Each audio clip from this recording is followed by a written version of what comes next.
Você está no canal Eu Estudo a Lição com o pastor Samuel Camilo. Hoje é terça-feira, dia 1º de agosto de 2023. O texto ou o tema que estudaremos na lição da Escola Sabatina hoje será a Igreja Reveladora da Sabedoria de Deus.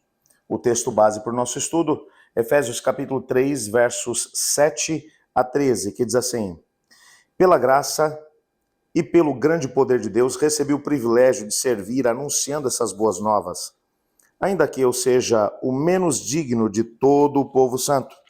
Recebi pela graça o privilégio de falar aos gentios sobre os tesouros infindáveis que estão disponíveis a eles em Cristo e de explicar a todos esse segredo que Deus, o Criador de todas as coisas, manteve oculto desde o princípio.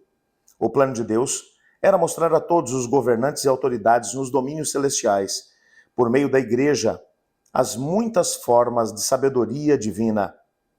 Esse era o seu propósito eterno, que ele realizou por meio de Cristo Jesus, nosso Salvador. Por meio da fé em Cristo, agora nós, com ousadia e confiança, temos acesso à presença de Deus. Portanto, peço-lhes que não desanimem por causa das minhas provações. É por vocês que sofro. A honra é de vocês. Antes de podermos nos aprofundar um pouquinho mais dentro do estudo que faremos da lição da Escola Sabatina hoje, eu gostaria de convidá-lo para que nós tivéssemos aqui a oportunidade de orar juntos. Orar pedindo a Deus para que Ele nos ajude, nos oriente. Temos recebido muitos pedidos de oração dentro da nossa comunidade de oração, aqui no canal.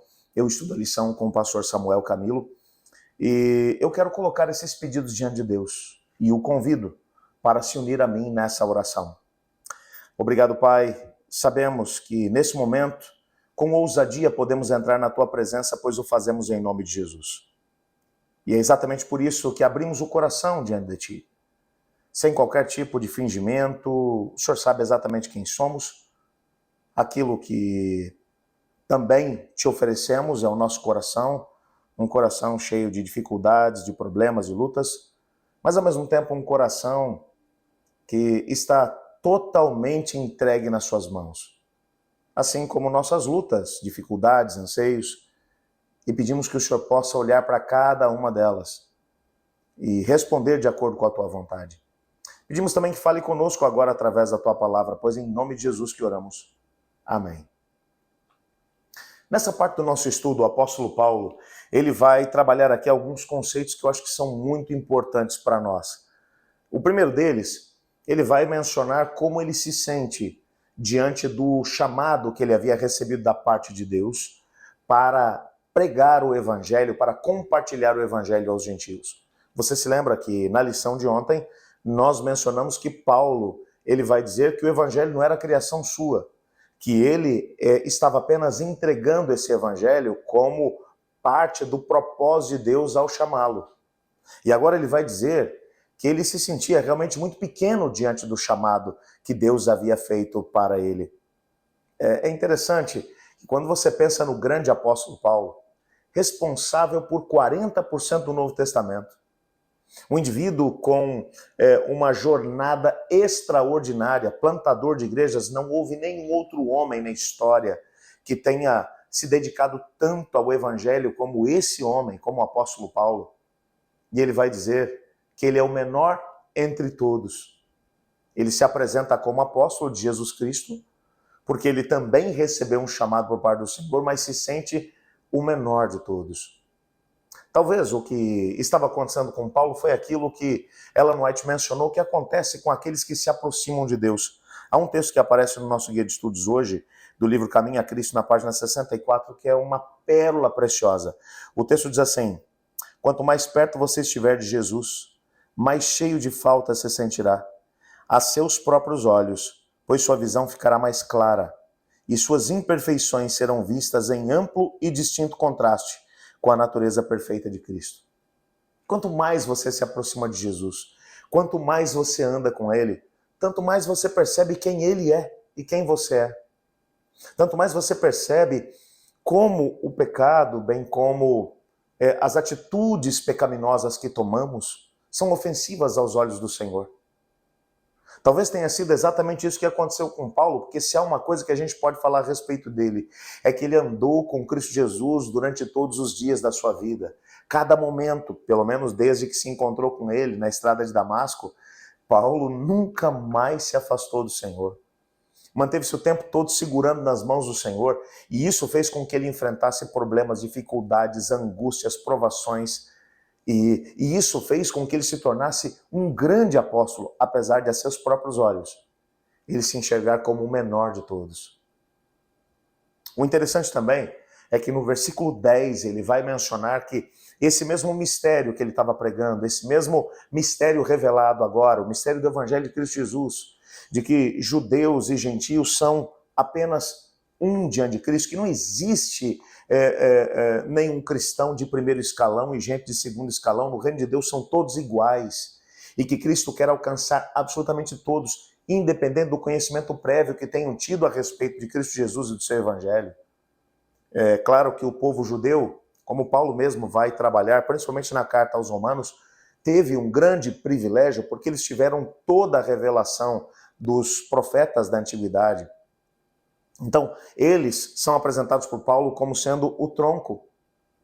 Mas nós, como gentios, somos apresentados como os galhos que são enxertados nesse mesmo tronco, porque a salvação veio através deles. O conhecimento de Deus e do plano de salvação dele, desde que Abraão foi chamado, cada um dos seus descendentes foi mantendo vivo e aceso o conhecimento de Cristo Jesus. O próprio Cristo veio da nacionalidade judaica.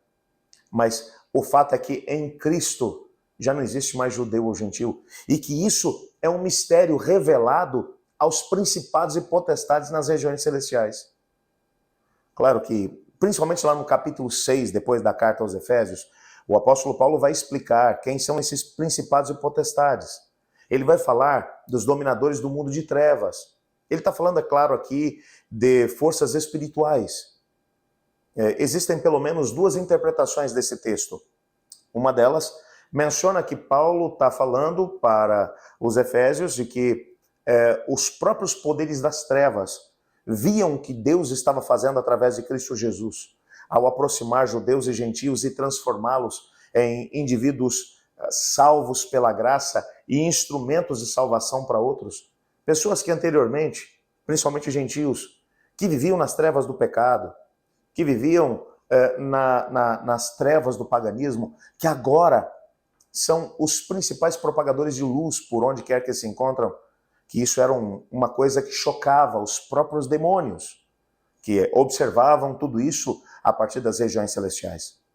Mas existe também uma outra interpretação desse mesmo texto, particularmente eu acredito nessa interpretação, de que o que Paulo está dizendo é que para aqueles que não são do nosso planeta, para os anjos, para os habitantes de outros mundos não caídos, e também, é claro, para as próprias forças do mal nas regiões celestes, é algo que é realmente surpreendente para todos os mundos não caídos, para os anjos de Deus, para os demônios, olharem e verem pessoas que foram completamente envolvidas na rebelião contra Deus e ver essas mesmas pessoas agora transformadas pela graça de Cristo e unidos a Deus enquanto vão pregar o evangelho a outras pessoas. É alguma coisa que realmente impressiona.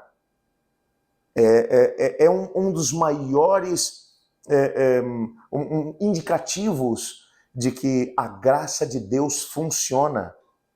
Porque agora Deus pode olhar para alguns indivíduos que anteriormente estavam completamente longe e agora estão perto de Deus. Nesses 21 anos de ministério, eu tenho visto coisas extraordinárias, eu tenho visto indivíduos que estavam envolvidos em vícios e que se entregam a Jesus e se tornam agora pregadores do Evangelho. Eu tenho visto indivíduos que estavam inclusive envolvidos no mundo do crime, e que se entregam a Jesus e acabam se tornando propagadores do Evangelho de Cristo Jesus a outros. Eu tenho visto pessoas que não tinham razão para viver, que queriam inclusive tirar a própria vida, mas que se encontram com Jesus, a graça os encontra, eles encontram uma razão para viver e agora pregam esse Evangelho a outras pessoas. O que Paulo está dizendo é que mesmo os mundos não caídos, Anjos de Deus e até os demônios olham e ficam surpresos com o que a graça de Deus é capaz de fazer na vida de um pecador.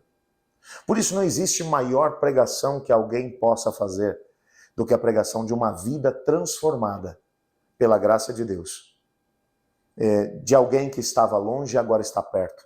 De alguém que vivia no pecado, mas que agora vive como um propagador do poder que existe em Cristo Jesus para a transformação de todos, de rebeldes em filhos de Deus. Nesse dia, seja um propagador da graça de Cristo aonde Ele te levar. Esse é o meu desejo para você. Eu estudo a lição. E você?